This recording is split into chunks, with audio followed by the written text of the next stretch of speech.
يا أيها الذين آمنوا صلوا عليه وسلموا تسليما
खुदार करुणा कौसर हुए झुरसे बारंबार बलागल उला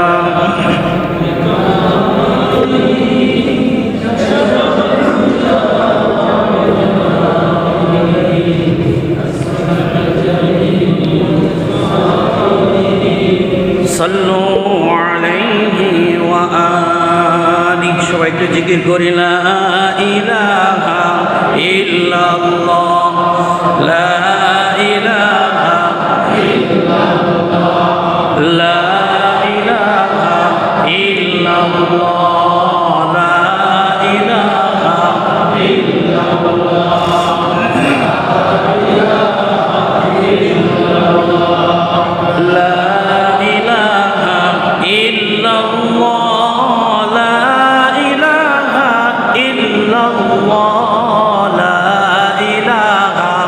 illallah la ilaha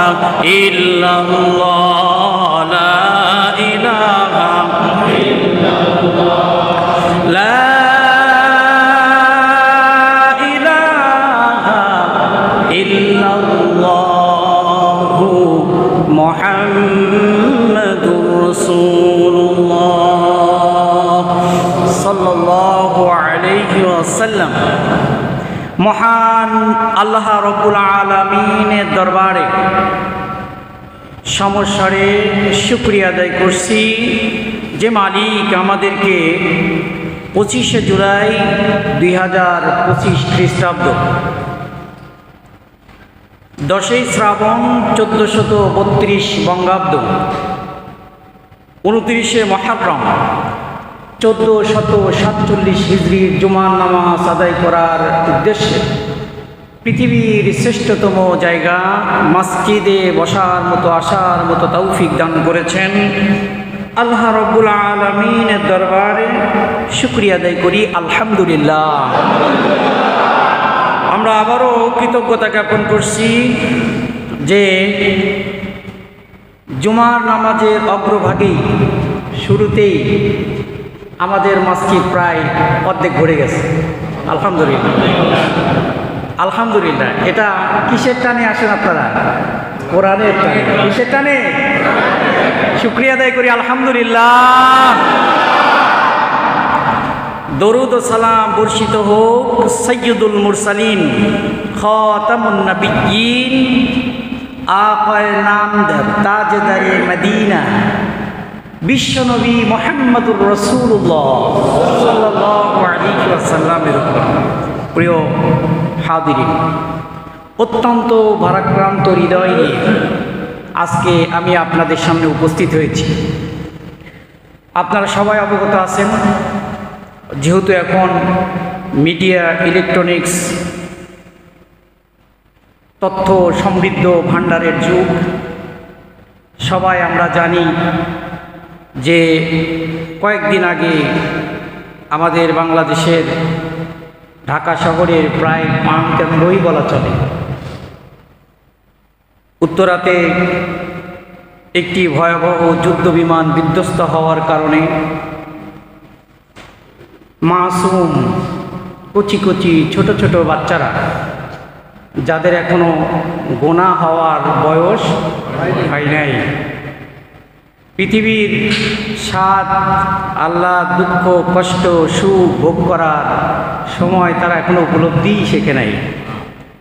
সেই সময় অত্যন্ত অনাকাঙ্ক্ষিত মর্মান্তিক বিমান দুর্ঘটনার কারণে, বিধ্বস্ত হওয়ার কারণে তাদের মৃত্যুটা হয়েছে অত্যন্ত কষ্টের।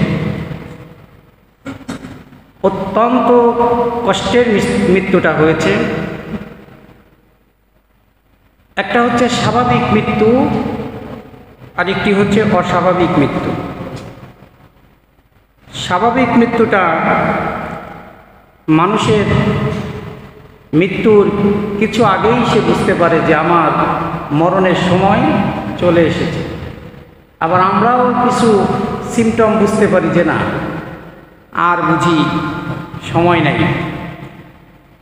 অস্বাভাবিক মৃত্যুটা হচ্ছে আকস্মিক মৃত্যু, যেটা সবচেয়ে বেশি কষ্টকর, অনাকাঙ্ক্ষিত, যন্ত্রণাদায়ক। তার ভিতরে এই যে বাচ্চা কাচ্চাগুলো সহ শিক্ষক, শিক্ষিকা, গার্ডিয়ান সবাই, তাদের আগুনের মৃত্যুটা হচ্ছে শ্বাসনালী পুড়ে মৃত্যু হয়। আপনার শরীর পুড়ে গেলে সেটার চাইতে সবচেয়ে বেশি কষ্ট হয় যে আপনি তো শ্বাস নেন, ওই সময় যখন শ্বাসে আগুন চলে যায় তখন আপনার শ্বাসনালীটা কী হয়ে যায়? পুড়ে যায়। এটা সবচেয়ে বেশি কষ্টের। তো যারা এই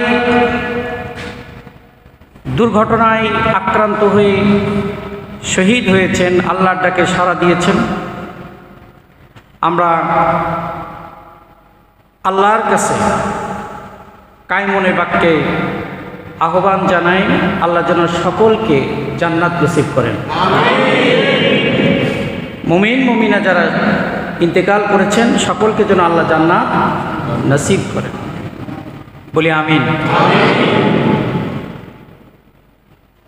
আরেকটি অত্যন্ত দুঃখের বলবো না হাস্যকর বলবো, এটা আপনারা ডিসাইড করে নেবেন। এই বাংলাদেশের মানুষের চরিত্র যে এত নিকৃষ্ট, আমি সবাইকে বলবো যে এটাকে নিয়ে এই বাংলার জমিনের এক শ্রেণীর মানুষ তারা ব্যবসা করছে। কতটা মর্মান্তিক দুঃখজনক ঘটনাকে কেন্দ্র করে মানুষ ব্যবসা করতে পারে আপনারা বুঝতে পেরেছেন আমি কি বিষয় নিয়ে কথা বলি। এখানে সবচেয়ে তিনটা জিনিস লক্ষণীয় এসেছে। রোগীর চিকিৎসার জন্য সবচেয়ে আগে প্রয়োজন ঔষধ। ঔষধের দরকার না? ঔষধের দাম বেশি নেওয়া হয়েছে। সুযোগে কি? সুযোগে কখনো কেউ সৎ ব্যবহার করে না, সুযোগে যে ব্যবহার করে সে অসৎ ব্যবহার করে। মুমিন কখনো সুযোগে কি করে না? সৎ ব্যবহার করতে পারে না। সুযোগে যারা ব্যবহার করে তারা অসৎ ব্যবহার করে, সুযোগ পাইলেই অসৎ ব্যবহার করে, সেটা কি করে নেয়? আখের গুছায় নেয়। কিন্তু আমরা বলি সুযোগে কি? এটা শয়তানের কথা, তাই কোনো মুমিনের চরিত্র না। এই সুযোগে কিছু অসৎ ব্যবহারকারী, অসৎ উপায় অবলম্বনকারী, পানির বোতল 80 টাকার পানির বোতল 300 টাকা নিচ্ছে। ওষুধের দাম বৃদ্ধি করেছে।